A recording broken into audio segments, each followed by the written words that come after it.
Morning guys! Ramadan Kareem! It's second day. Ito 9:15 in the morning. Tatawid ako papunta doon sa kabila pero 30 minutes na yata ako dito. Di ako makatawid dahil nga sa ayaw mag-give way ng mga sasakyan. Diyos me, Marimar. Ayaw ko naman magpilit. Delikado. Yan no?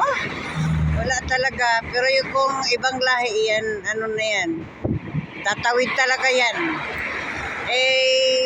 Ayaw ko namang sumugal. Baka talaga hindi huminto. Patay ako nito. Yan no? Kahit nga yung lalaki, di rin makatawid Ayan. 9 o'clock. Ito kasi ang oras ng pasok. Ayan, Wala. Babakante ng konti, pero maya-maya andyan ang mga sasakyan na naman. Sarap sanang tumawid. Tatakot naman ako. Ayan, Ayan. Ayun, sasabay ako sa lalaki. Salamat. Sa kabila na naman po tayo. Dito maluwag. Okay to dito. Ay, may ambulance pa.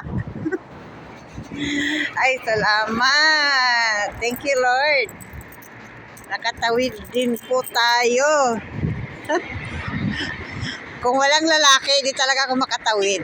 Ang mga lalaki kasi, maano sila malakas ang kumbaga pusuan. Tumawid talaga siya, di nakisabay ako. So kung wala ay wala. Tingnan mo nga naman ang haba pa rin ng traffic.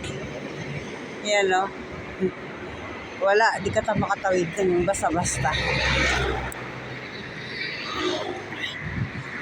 Yan guys, second day of Ramadan. Ganitong oras ang pasok. 9 o'clock. 9 to 10.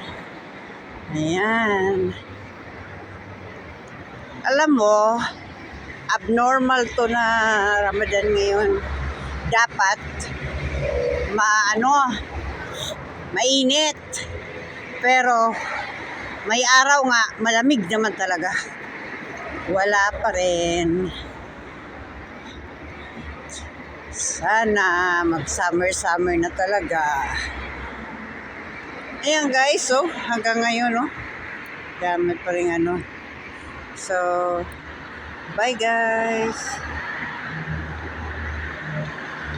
Ramadan Kareem.